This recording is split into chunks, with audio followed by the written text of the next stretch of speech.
Hey boss, welcome back to the channel. So you want to know what are the elements to a business system? First of all, let's acknowledge that business systems might not be the most fun part of business, but you know that you need them.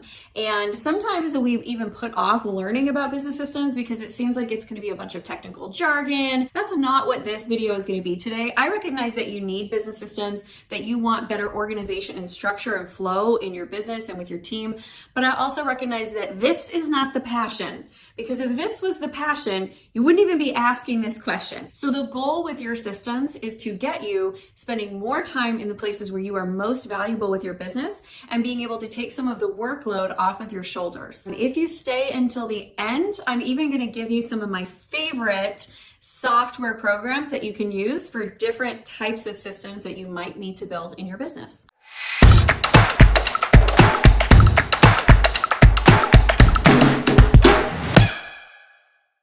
I'm Amy Walker, small business strategist, and I have a ridiculous love of a really good system. I have helped many of my clients be able to build these types of systems in their business. And whenever we talk systems, I can see that they're starting to immediately think about software, right? Like we talk systems and they're like, well, what software do I need? I'm like, hold up.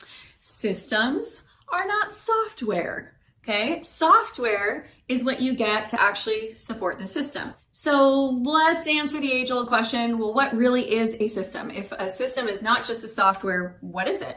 It is the process that gets followed over and over and over and over again. It's a duplicatable process that allows you to be able to maximize your time by taking all the things that just need to be done consistently and putting them into a streamlined process. So the very first thing to do is to go through your business and look at the area. This is how you'll know what you need to systematize first.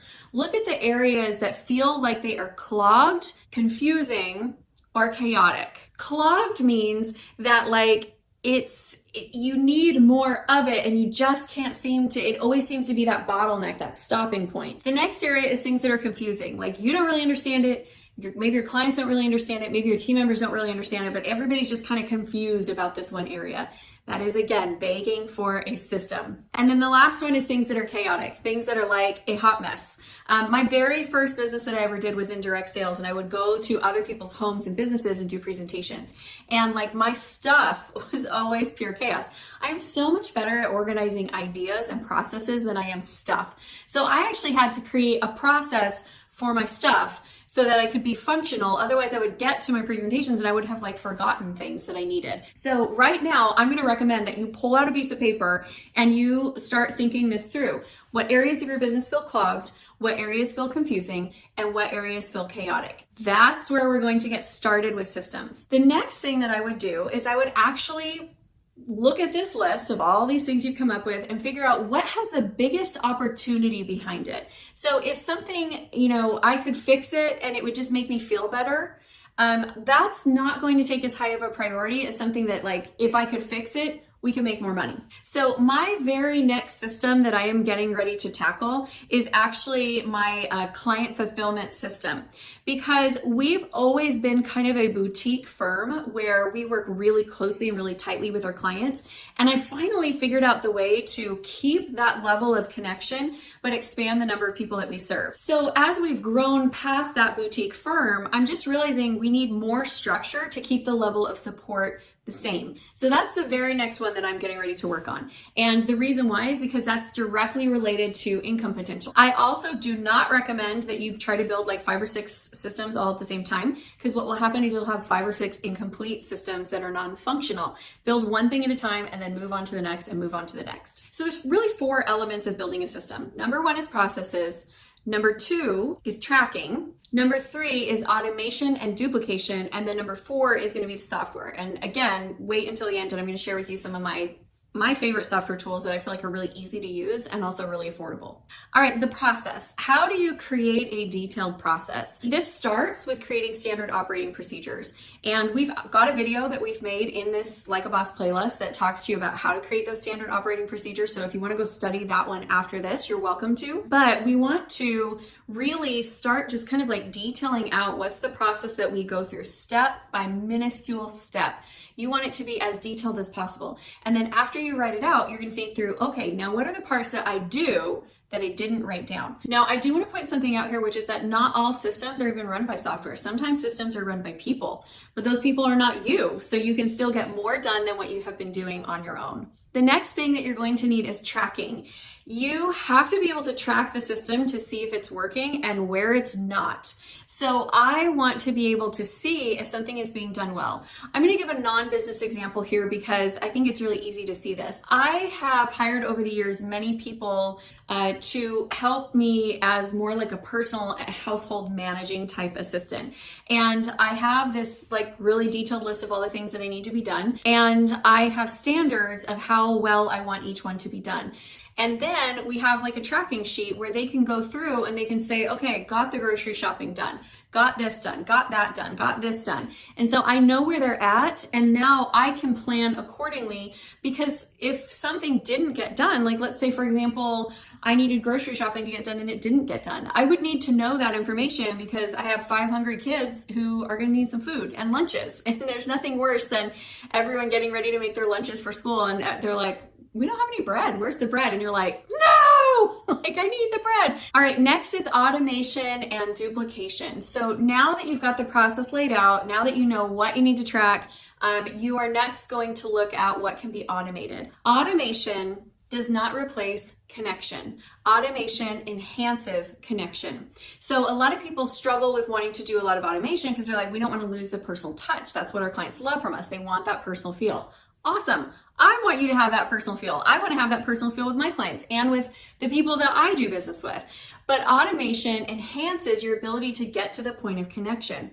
So what can be automated really easily? Reminders, email campaigns. If an action happens and after this certain action, like here's an easy one. After I have a sales conversation with somebody, I always send them the program guide for the program we've been talking about. That could be automated so that just goes out automatically and I don't even have to remember to send it. So we really want to be able to create as much support for us being able to stay highly connected with people as possible. Now you are at that moment that we've all been waiting for, which is now you've got to find the right software that is going to work for you. What is a mistake that I see a lot of people do is they just buy a software. Like they know they need a CRM, so they go buy a CRM. Whatever the software is, they just buy it first and then they figure out what it can do and they figure out how to make it fit their business. The problem when you do it that way is sometimes it can't do what you really need it to do, and then you find yourself sacrificing functionality in order to support the software because you're already invested in. Once you build out your software, switching feels like removing your spinal cord and having a spinal cord transfusion. It's like you literally have to unconnect everything and then reconnect everything, and it's painful. I also really want you to understand how to use your software. I cannot tell you how many times I've had people where they have this great program, they don't really know how to use it, their team members don't really know how to use it, and so guess what happens? Nobody's really using it. And then they're spending time doing something or tracking something that could already be done inside of their software. And it's like, why are you building a workaround when this could already be done and done so much more simply and easily? A couple of tips that I have when you're looking at software is look at budget, yes, but also look at scope. So sometimes people go shopping for the cheapest, but then they have to stack like 3 softwares on top of each other when they could just find one who does all 3. And the cost difference is not that much higher, but the time it will save you balances out the cost because you're not having to get all 3 systems to communicate with each other. Here's 3 types of systems that I think every business needs, and I'll tell you what some of the ones are that I like in each category. One is a CRM. My favorite simple, cheap CRM is actually currently MailerLite. They have a free version of MailerLite when your list size is small, and then once your list size starts to grow, it's still very affordable. It's really easy to use. I actually use this for my author business. Their templates are nice. The designs are good. You can build some simple landing pages in there. You can build some automation in there. It's not like as robust as what I use for my consulting business, but it's functional and it's simple and it's easy. For my consulting business, I am a fan and a user of Keep. I actually use the Infusionsoft product within Keep. I've been using it for a long time.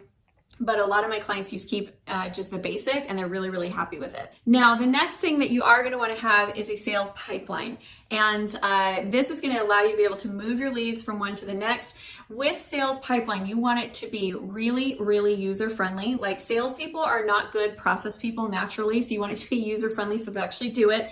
You want to have good, easy reporting. You want to have some automation built in so that your salespeople can do more reach out because they're not having to do so much like send this email at this time. So I use Pipedrive, and I've been really happy with Pipedrive. I wish that Pipedrive and Keep would integrate better. That's my dream list. Maybe somebody from these companies will watch and be like, we should make our integration work. The other type of software that a lot of companies need to have is some type of a project management software. I'm going to be honest with you, Google Drive works. And you can create like a Google Drive of all your ongoing projects and just create a sheet where you can then do the same updates that you would do in other paid programs, like started, not started, in progress, ready for approval. We used to pay for a software that would allow us to keep track of this, where we had for each of our projects, they had their own project workflow, and it's literally like the same thing that we can do in Google Drive and Sheets. So I know it's not fancy, but it is free and it is efficient. Now, I will tell you that if you like the visual layout design of seeing a project progress, you're not going to like that, and you will probably want to look for something else. Now you know what are the elements to a business system, and a little bit of bonus info as well. The next video that I want you to go watch is how to fire an employee gracefully. Not the most fun part of being a business owner, but definitely an important thing to learn. I'm Amy Walker. Thanks so much for watching Like a Boss. Come back soon so that you can get more great content on how to be an amazing CEO of your small business.